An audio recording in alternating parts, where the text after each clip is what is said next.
Good morning, Boroda. Just waiting for people to come in to the webinar. So people slowly coming into the Zoom webinar. Very sorry for the delay in this morning's webinar. A few technical glitches, but I think we're all good to go now. So just waiting for people to join us. So I think I'll make a start.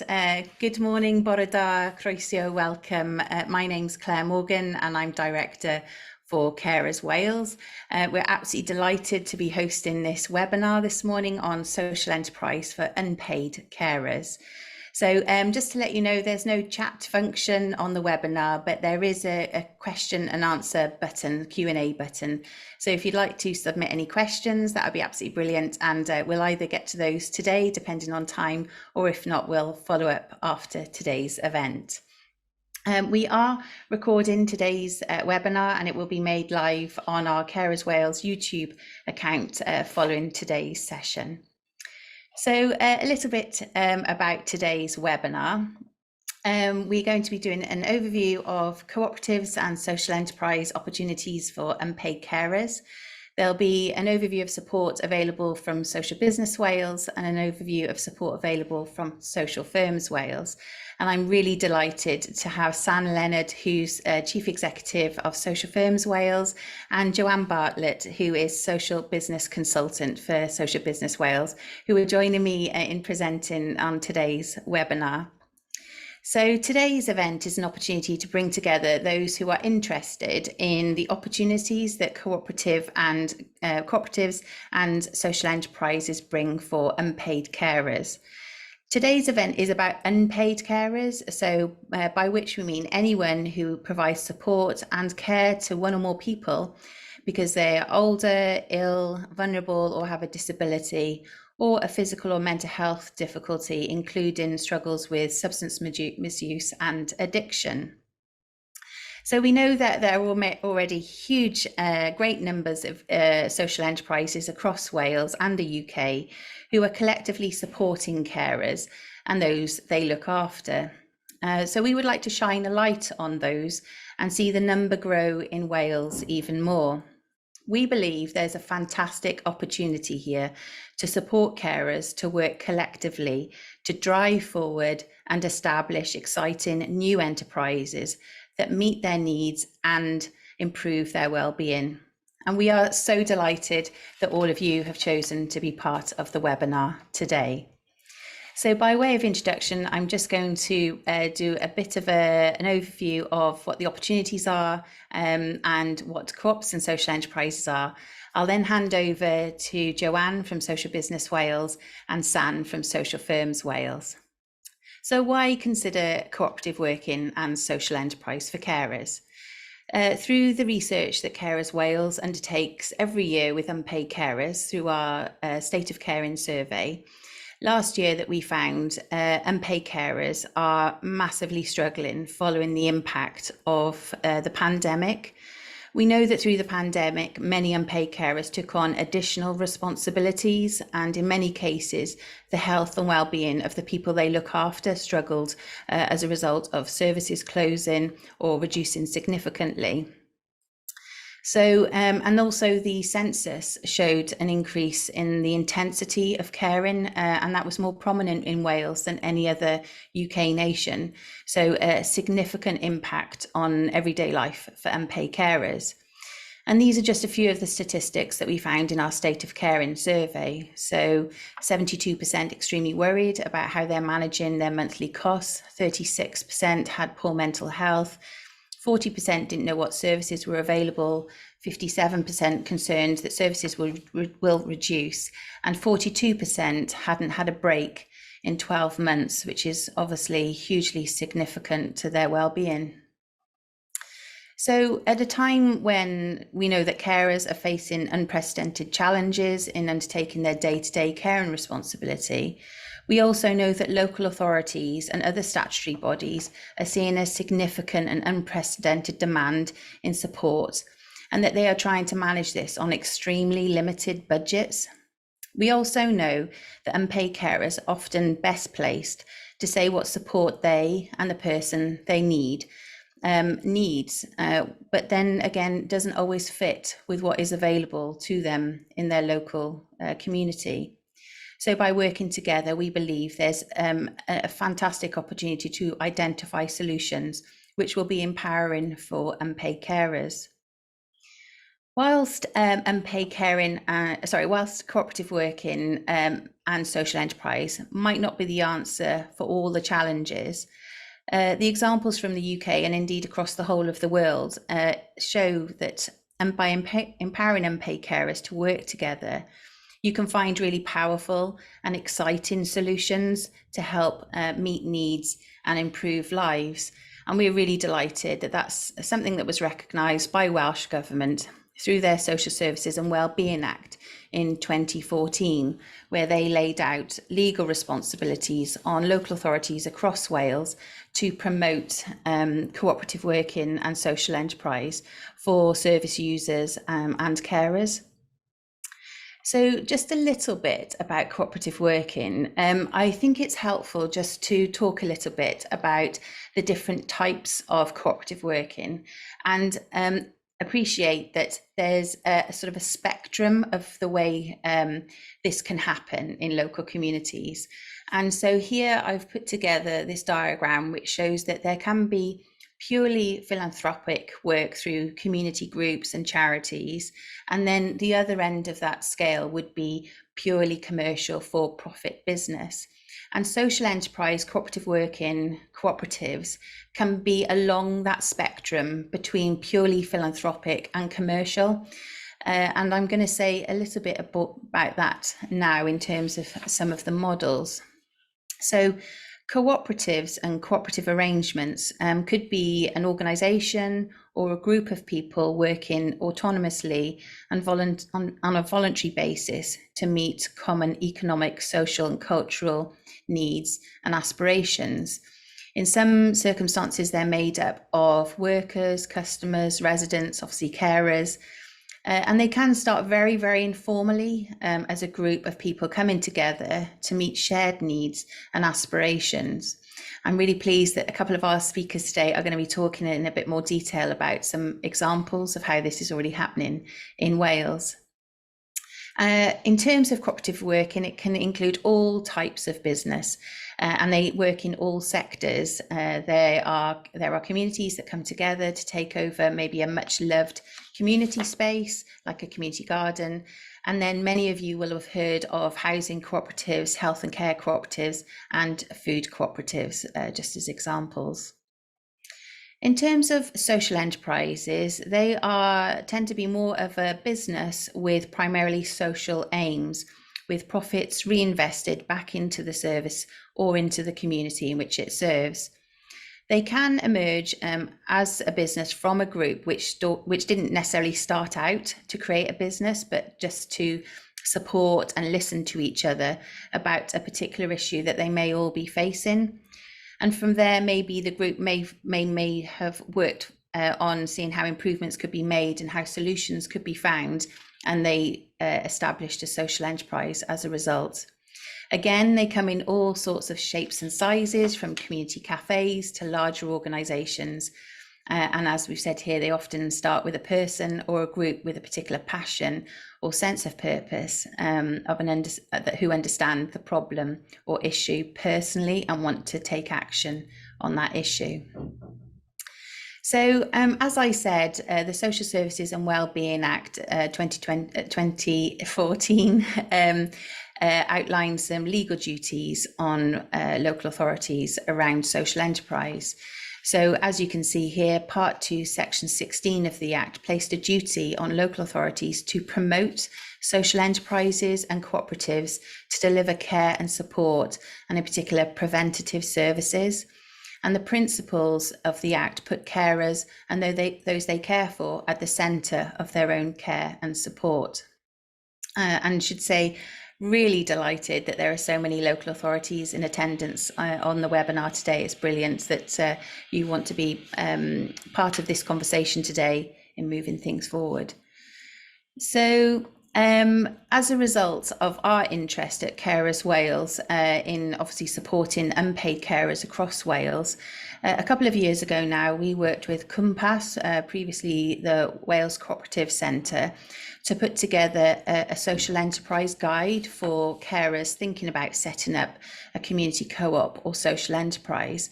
And this is available on our website, and we'll also send out the link following today's event. But some of the things that we talked about within the guide were things like, so for carers, what are your unmet needs? Do others have similar unmet needs to your own? How can you communicate with others who might have these needs? How could you collectively find solutions to these shared needs? And do you know what support is available to help you do this? What shared resources and skills do you and other carers have that could help you set up cooperative working or social enterprise models? Have you considered accessing funding and grants, and maybe contacting organisations who can provide support? And would you be willing to access or pool direct payments with other carers? And assume that many of you on the call will know what direct payments are, but if not, we have guidance on that on the Carers Wales website.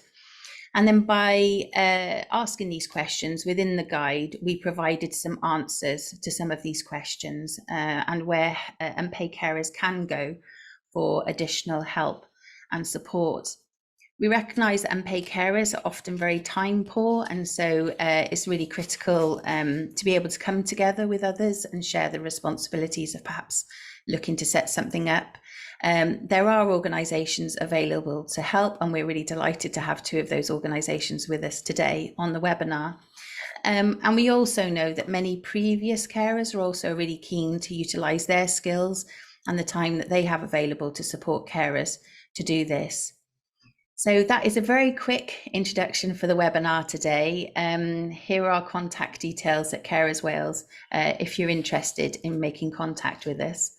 But without further ado, I would really like to hand over now to Joanne from Social Business Wales. So Joanne. Hi, thank you, Claire, and welcome everybody. So my name is Joanne Bartlett. I'm one of 12 social business consultants across the whole of Wales. So we're here to support anybody with a social business idea, from the seed of an idea right through to navigating legal structures, incorporation, business planning, looking at the resources they require, networking and stakeholders, and finding where the money's going to come from. Next slide, please, Claire. So Claire covered it really well, but what is a social enterprise? So a social enterprise is a legal structure with social goals. The profits are reinvested back into that structure to help do good things rather than being driven by the need to make profit for its shareholders. So the legal structure usually has an asset lock. All the resources and assets are locked into that structure, and should that structure choose to dissolve, then those assets are distributed to a like-minded organisation. The expectation is that there's a board of directors or a committee, according to which structure you choose, or trustees if you're a charity, but it's managed by a board of people who volunteer their time, governed by a set of rules. The structure would have social objectives, so it'd have to think about and summarise its social aims, who it wants to support, what kind of communities of people. A bank account with 2 signatories, which gives safety for those investing in the social enterprise, that the money is being looked at and used for what they said they wanted the money for. And to hold regular meetings and minute those meetings and show that there's a democratic process to decision making. Next slide, please. So there's 2 types, and we're not here to push you down the tunnel of incorporation if that's not suitable for you. And like Claire said, things can start off small. So you could start off with a small unincorporated body, have a constitution, which are some general rules about how you meet, how decisions are made and what happens to the money. but not have a separate legal identity. So in this example, you might be a voluntary group, tenants and residents associations, small group of carers, unpaid carers who've come together and want to make decisions together. And you just have some structure around your organisation, but you're not regulated by anybody at this point. It also means that you're not protected by limited liability. So should there be some triggers, such as you considering employing people, considering purchasing a vehicle, for example, that brings liabilities, or a lease on a building, then these things that bring liabilities you need to question your legal entity and think about incorporating yourselves. Once incorporated, you are protected by limited liability, which usually means £1, as long as you do all the things that are expected of you, which means using the money as you said you would, not spending money you don't have, and meeting regularly and having those democratic conversations and voting on decisions.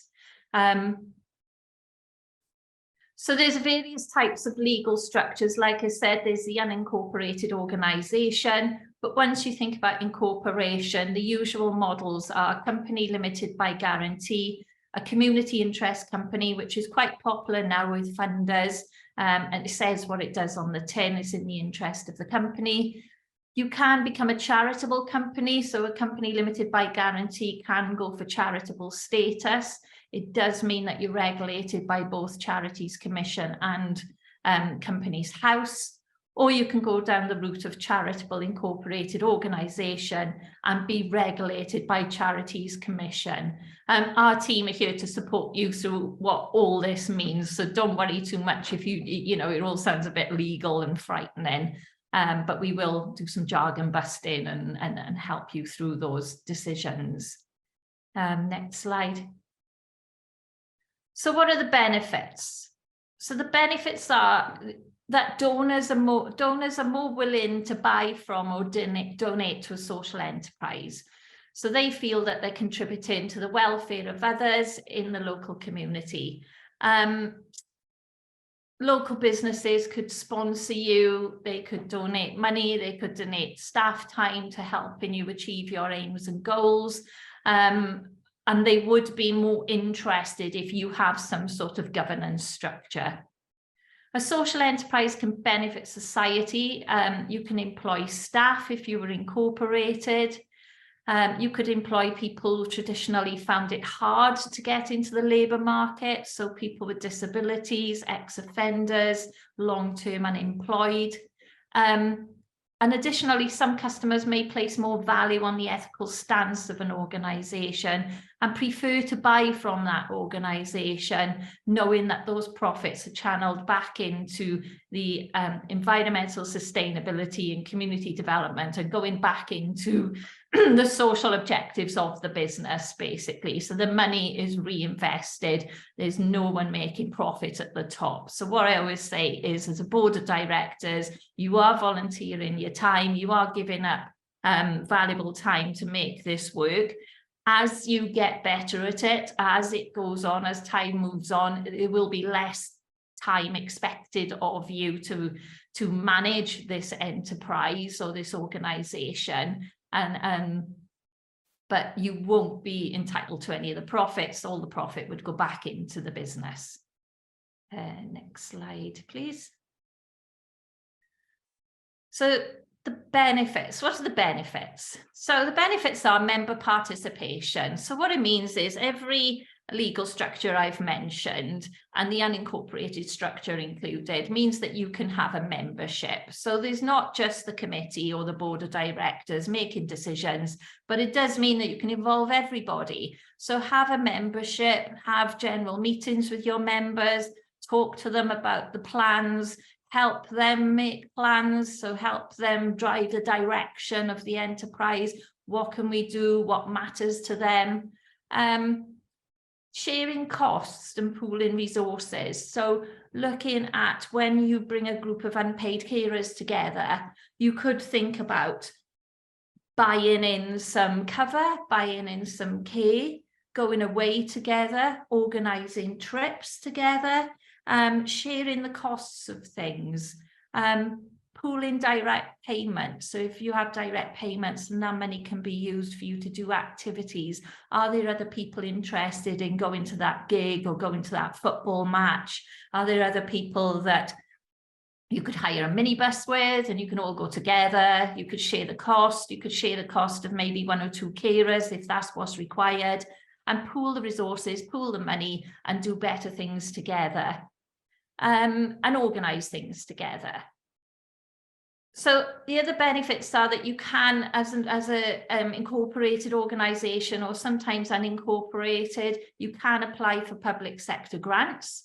So you can apply for small pots of money. You could go big and buy in some services. You could book venues. You could pay for, and I'm getting all these ideas because I've talked to lots of carers, unpaid carers, and people in receipt of care, and this is what they've told me. So if they want a dance class, if they want to hire a venue, they can do these things together. They can pool their money. They can buy in a personal trainer, a dance teacher. They can organise events like discos and parties together. They can run a summer scheme of programmes of trips to the seaside and things. So it is about pooling your money, pooling your resources, applying for small grants, maybe some investors, philanthropic people that want to see you do well. The local authority might help you out with funding. Direct payments might help you out if you pool your money, but it is about collaborating and doing things together. You can also, there are some examples, and I've put some links there.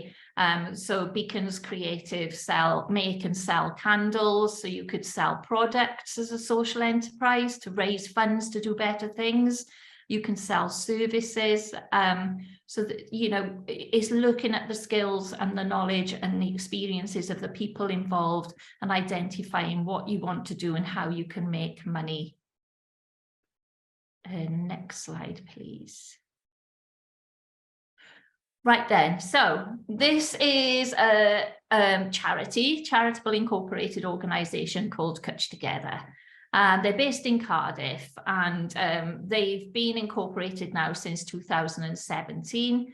They are a group of parent carers who wanted to have a safe environment for them to meet up, have a coffee together, talk about their woes, talk about their troubles and their experiences, but not be judged by society. So they have children that have different kinds of learning difficulties and disabilities. Those children are able to express themselves however they wish. There's lots of play provision there. They have play workers that come in and play and provide activities for the children. But it's a safe environment for everybody. So what they said is they don't feel like they're judged. The parents can talk about what's happened in the local supermarket on a Saturday morning when their child has started screaming out loud and people have looked at them like in shock and judged them immediately, and how that felt for them. So the parents wanted to be somewhere where they could talk to others that have had those experiences and feel like it's something normal that happens, and you know, it can happen in this environment and nobody will look at you and judge you.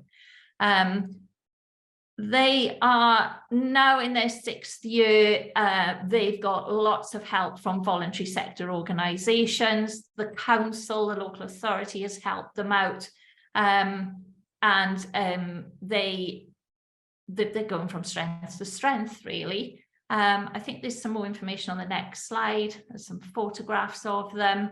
So this is the kind of things that they do. They have fancy dress, they have seasonal activities, they have Easter and summer activities, but they meet every Saturday morning without fail. And everyone knows that's a safe space for them to go. And the children call it Touch Saturday, and they all know where they're going and they all can do whatever they want.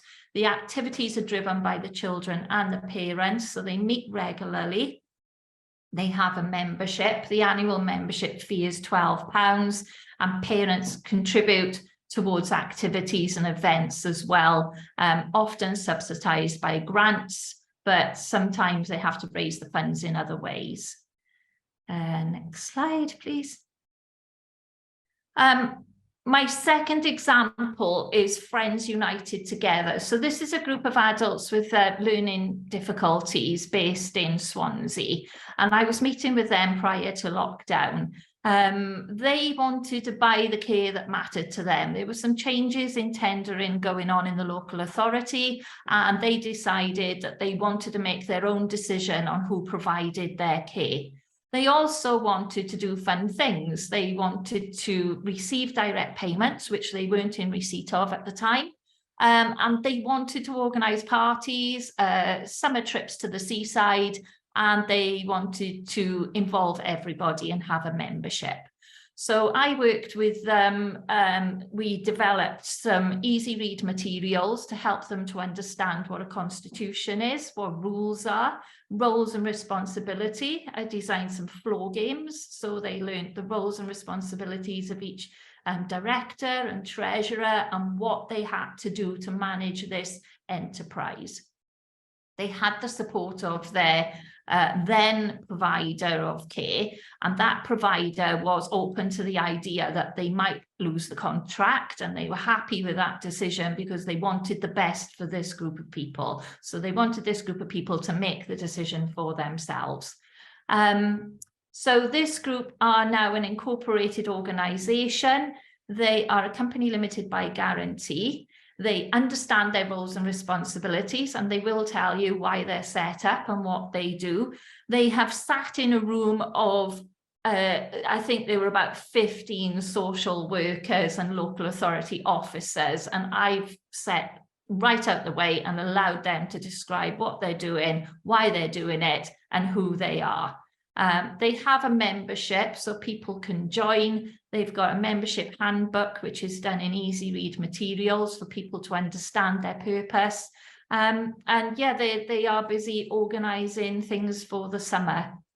So they're a fantastic group, and I know they welcome anybody that wants to talk to them about what they do. So money, thinking about money. So once you've got your incorporation or unincorporated constitution, you would require a bank account that has 2 signatories, not related or living in the same household, just to show that any investors and grant funders that money is being looked at and that everyone knows what's happening with it. But you can get money through donations. People are willing to put money in your account to help you do good things. Membership fees. So if it's families, you know, or interested parties that want to become members because they want to support you. Sponsors, so local businesses, they would benefit from tax relief if they wanted to sponsor your organisation. Grants, there's lots of grants out there. So there's things like Children in Need, Big Lottery, National Lottery, sorry, and others, but we can help you with identifying suitable grants. You can run events, you can run raffles. One of my community interest companies has ambassadors. So she has nomination bracelets, and she's also got Amy Wadge, who's a big music producer who believes in her organisation and is willing to shout from the rooftops about it. And you can pull direct payments. So you can use some of that money to do what's important to you and what matters to you.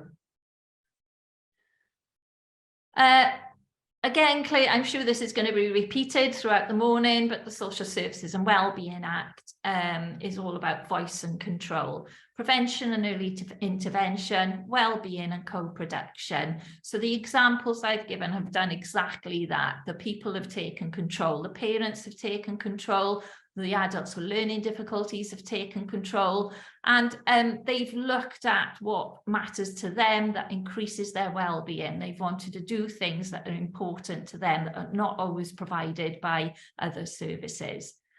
So it requires local authorities to promote the development in their area of social enterprises and cooperatives and user-led services.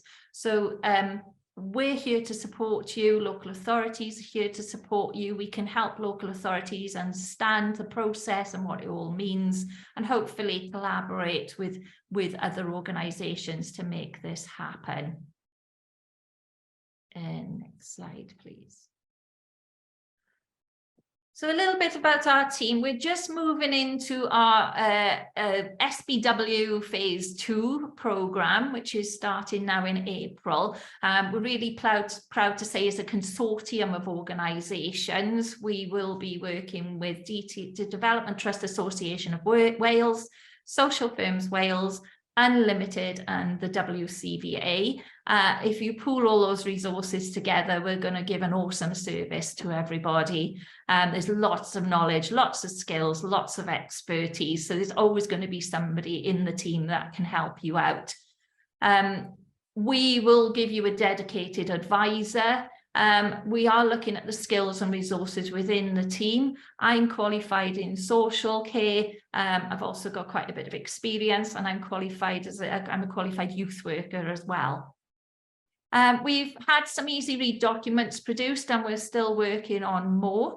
We've done some neurodiverse training, so we're quite aware now of how to consider how to work with individuals in the way that suits them best. We're very big on equal opportunities in Compass, and it's very important to us that we're inclusive and we think about inclusivity and diversity. We have a peer mentor program. So rather than us telling the story, we can buy in mentors who've been there and done it and overcome barriers and successfully made their venture happen. And they can mentor you. We can bring them in to work alongside you for a while and help mentor you and inspire you. We have a fantastic network with the care sector and local authorities. We will help you navigate legal structures, so all the jargon busting. What that means is we will handhold you through the process. If you need things in easy read, we can do that. If you need it combined, we can do that. We will work to your pace, so as long as it takes, we will help you. We will go through the incorporation process if that's what you want to do. You may want to just dip your toe in the water and be unincorporated for a while and see how it feels, and then you might get confident and think, right, now I think we could buy a carer in between us all to help us go on events and activities together and give us a bit of respite. So just thinking about the things that matter to you. We'd help you develop a business plan. That sounds like a big document. It can be as big or small as you want it to be, but it's just about thinking about this year, next year, where you want to go, what kind of things can you do, and how much will it cost, and who's going to help you, thinking about your key stakeholders, what have they got that is useful to you, and are you hitting targets for them as well, such as the Social Services and Wellbeing Acts that local authorities need to support you with. Identifying grants and funding, so we can help look at where the money's coming from. And again, a peer mentor program is on there twice, so it's there. Oh wow, I finished. Yeah, so that was a whistle-stop tour, really. So we're here to listen, we're here to find out what matters to you, we're here to help you navigate through how do you come together, how do you operate, what will your rules look like, what does it mean. We know there's lots of benefits. We know that it works for people when they do it. I'm not saying it's going to be easy in the beginning, but it will be easy in the end. It will be a lot better for you. So give us a shout. That's absolutely brilliant. Thank you, Joanne. Really appreciate that presentation. So helpful. Thank you. I'm going to hand straight over to San now to make the most of the time available. So San, thank you for being with us today. And so thank you for inviting me, Claire. It's great to be here and have a chance to speak. And I think there's a really great flow to the conversation so far this morning. And what I really want to talk about now is I'm trying not to duplicate what's already been said, but I do want to take a slightly different turn, and really nothing more than to give you some things to think about. hopefully from a perspective of carers that have lived experience, but also from a local authority perspective as well. But primarily we're looking at you know, sort of social care and what it could look like. Okay, so in terms of the work that we've done to date, I mean, I've been knocking around Wales for almost 2 decades now, and did my very first transition work back in 2008. That wasn't in Wales, but it gave me the base of how to help a local authority move a day service and transition that into a standalone social enterprise that Jo has just described perfectly. In 2009, we helped a transition of a day opportunity service for people with learning disabilities. And Jo, you've already touched on that. That was Beacons Creative. And we helped them to move from a day service to an independent social enterprise. We're proud to say it's still operational today. It does have its challenges, especially around the cost of living crisis that we are living through, and also through the pandemic. They are still there and facing those challenges head on. We've also worked in another local authority area with a mental health programme, and that was a mental health programme that looked at work opportunities for people who had challenging mental health conditions. And once again, we helped them to move that out to an independent social enterprise. That's set up as a community interest company, so the KIC model that Jo talked about. That thankfully is still in operation and growing in strength as far as we know, and that one's based up in Flintshire, and that double-click design and print. And that is run with people that have actually been through the service themselves, so that is another great example. We also did something that failed, which was we did a feasibility study for a whole local authority domiciliary care service to possibly transition out as an independent social enterprise, and that didn't go forward. It was very, very challenging. It was a lot of risks were involved, and it was decided at the time to leave it as it was. So some of these pieces of work don't always work out. But then throughout 2018 and 19, we carried out a feasibility study to see if microcare had potential to provide an additional option to provide care in the community for community members in Flintshire. And it wasn't about replacing anything in this particular project. It was about another option of care provision. That was really great. That worked very well. So in October 2019, with support from the Foundation Economy funding from the Welsh Government, Flintshire, in partnership with ourselves, we actually put those plans into implementation stage and started a microcare service across Flintshire. So the definition of microcare is that they are small enterprises that employ 5 or fewer people. And this includes individuals trading independently, so these are sole traders, and people who themselves are disabled or in need of support themselves. They are independent operations operated by people who are entrepreneurial with a flair for overcoming challenges. And once again, Jo has talked a lot about individuals that have that lived experience and address those challenges head on. And also to develop new approaches to care, support and well-being needs, so encompassing all of it. Now, in terms of microcare, if you was to look at Companies House definition of a micro enterprise, they're looking at 10 or fewer people, and HMRC definition is 9 or fewer. So there's a bit of controversy there. There is no sort of hard and fast rule as to what it is. Next slide, please, Claire. So in terms of some of the microcare business ventures that we are looking at, and providing support to people, and it's about helping people in their homes to remain independent and healthy at home by offering a holistic approach to care and support. And this is broken into 3 primary areas. So you've got the hands-on care, so that's the personal care element of providing care. So that might be things like getting out of bed, washing, dressing, prompting to take medications, etc.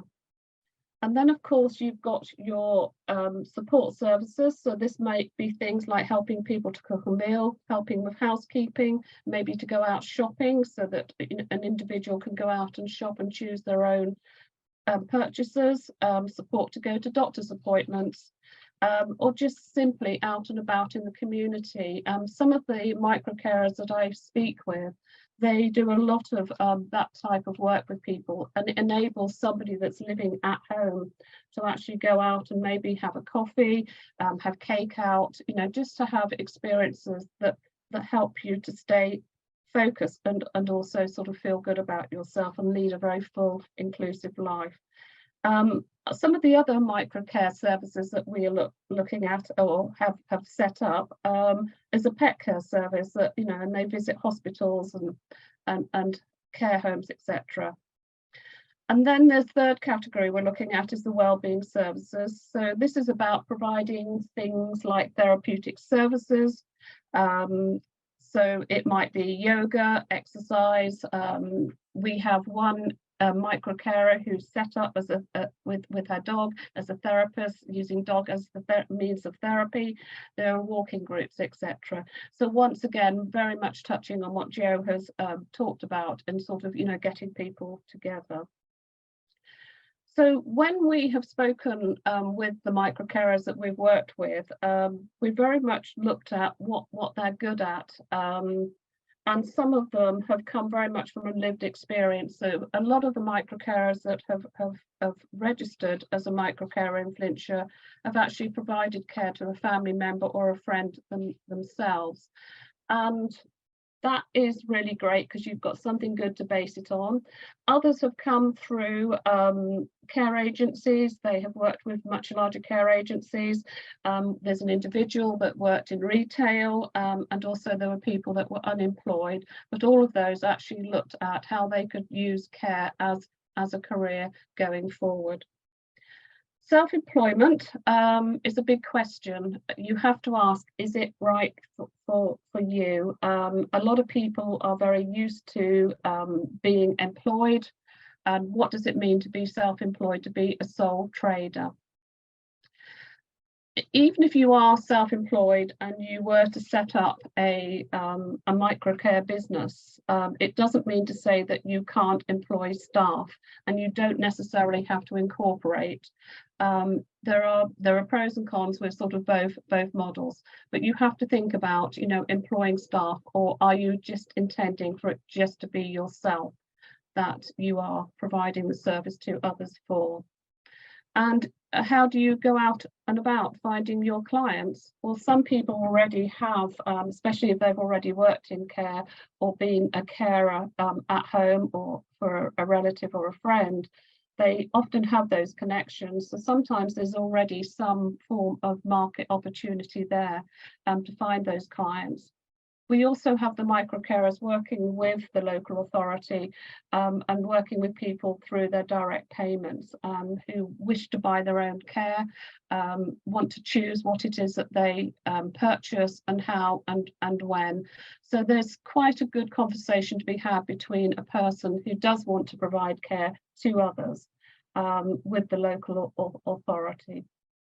And the sort of last element on this slide is about the figures stacking up, because with any business, you've really got to think carefully about the money that will be coming in from the services that you might be providing up against the money that's going to go out. So that's the expenditure of your business. Ideally, they want to balance, but in the sort of real world, it's very, very difficult. And also, you need to think about how you're going to manage those figures in the early days if you haven't got enough income coming in to pay all of those expenditure items. With some of our micro carers, because of the rules around social care, you have to register with the Care Inspectorate for Wales, which is the CIW, if you provide care to more than 4 people. So a micro carer can only provide hands-on care, that's the personal care element, to 4 or fewer people. After that, there would be a requirement to to register the CIW. So making the figures stack up, we find with lots of our micro carers that they tend to mix, they tend to blend the personal care with other services, so the wellbeing services and the support services, and that tends to bring in enough money to actually balance those books. So things to think about if you want to start your care business. So think carefully about the type of care business that you're going to set up. And going back to that last slide, it's about, do you need to have a blend of everything? You need to think about registering with the HMRC. That's the form, or the organisation, that's Her Majesty's Custom and Revenue, and that's all about taxation, but you do need to register as a self-employed person or as an employer when you start your care business. The other things that you need to think about, and these I guess is where it starts getting a little bit scary, are things about the insurances that you're going to need for your business. So the basic ones are your public liability insurances. Do you need an upgrade on your car insurance because you're running a business? So no longer is your car just for personal use. Are you using it for business as well? You must consult your insurance broker to make sure that you are adequately covered. If you are providing a service in the local community where you're actually giving advice and guidance, you do need to check whether you need professional indemnity insurance. And that's the insurance that looks at the advice that you're giving if something goes wrong and you have ill-advised somebody. So they may have listened to what you have said or taken your written guidance. They may have then acted upon that, it hasn't worked out, and then so you have to consider these things. Make sure that you do have the adequate insurance, and if you're going to be an employer, you will also need to take out employer's liability insurance as well. So how do you ensure that you are providing a credible service, that it's good quality, and also that you are looking at the safeguarding issues related to care? In terms of working with Flintshire, in the early days, we identified that, people working out in the community, let's say you've got 10 micro carers, each working with 4 people and providing personal care. If you multiply that, you've suddenly got 40 people, usually in vulnerable situations. So you really do need to think about what it is that you do to safeguard those individuals. So together we developed what we called the quality framework, and that's broken down into delivery standards, and that's all around things like the paperwork that's related to care and support. It talks about partnership and working cooperatively, and once again Jo has explained cooperative working very well, and it works very well both in terms of carers pooling their resources and also micro carers wanting to work together as well. It talks about things like the contract between you and the client or the client's family. How do you deal with your complaints, compliments and also comments? A daily record of intervention, so that's a daily record of things that you are supporting that people with, whether that's care or whether it's support or a wellbeing service. And obviously there is a host of policies and procedures. The other element is training qualifications. Some of that is mandatory. If you're going to work with the local authority, ideally you want these, and these are things like food safety, safeguarding children and adults, basic awareness for safety and medication, etc. And then there's things like the optional training that you might want to consider. And this will be things like equality and diversity, basic first aid, dementia training, buddy systems. And there's quite a list of those. There's also the requirements of the business. So this is the business side of things. And here we're talking about, keeping your records, your financial, your bookkeeping, making sure that your general data protection regulation is up to date. So that's the GDPR, and also references, and also making sure that you are a data bearing service check. So that's the DBS check. And then, of course, there's the requirements for taking on staff, and that is really sort of what the quality framework that is being utilised in Flintshire is about. It is quite a detailed document, but well worth if you're looking at providing microcare to sort of possibly talking with Flintshire about using a similar model. I'm just conscious of time. Is it okay if we move to the support that you can provide? Yeah, absolutely. Thank absolutely. You. Okay, so in terms of support, very much like Jo has already talked about, we are part of the consortium for the delivery of the Social Business Wales 2 service across the whole of Wales. We can explore your enterprise idea for both unpaid and paid carers, explore the concept for microcare in your local authority area, and that could be with both carers and also with local authorities, touching on the same things as Jo, really, around business planning, financial planning, incorporation. These are all things we're going to be working with Social Business Wales consortia on.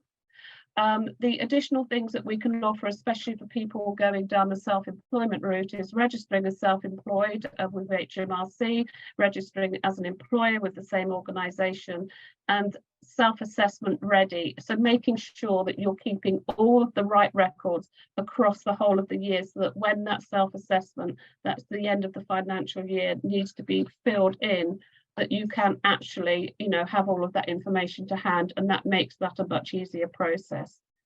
My next slide is literally about just don't be afraid, have a go. But I'm very mindful that today there's going to be some carers on today's webinar that have a lot of lived experience that they could, should they wish in the future or even right now, move that into something that is, turns that unpaid care into paid care. So we are here to have that discussion if you would like. And my final slide, Claire, is literally just our contact information, but Claire, you have all of that to share as you wish. And sorry, because I'm very mindful, it's been a gallop and we have overrun. No problem at all. No, that's so helpful. Thank you, San. And just to say that we will be sharing all the slides from today's webinar with everybody who booked to attend. So everybody will have your contact details as well to follow up. So just conscious of time and the fact that we're running out of it. Just wanted to say thank you for the questions that have come in on the Q&A function. I think given the time restraints, what we'll do is myself, Joanne and San will respond to those questions following today's webinar. But did want to say that actually we hope today is part of this, the start of a conversation about developing more social enterprises for unpaid carers across Wales.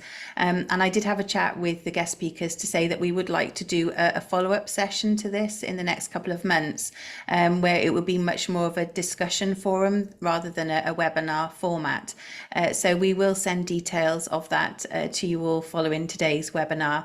But just to say, diolch yn fawr iawn, thank you very much. We really appreciate your attendance today and very much look forward to working with you all to see what social enterprises, cooperative working we can drive forward in the future. So thank you very much. If you have any other comments or questions, then please do get in touch with ourselves at Carers Wales or our fantastic guest speakers today, Joanne and San. Thank you both very much for being part of the webinar. So thank you all. Have a good day.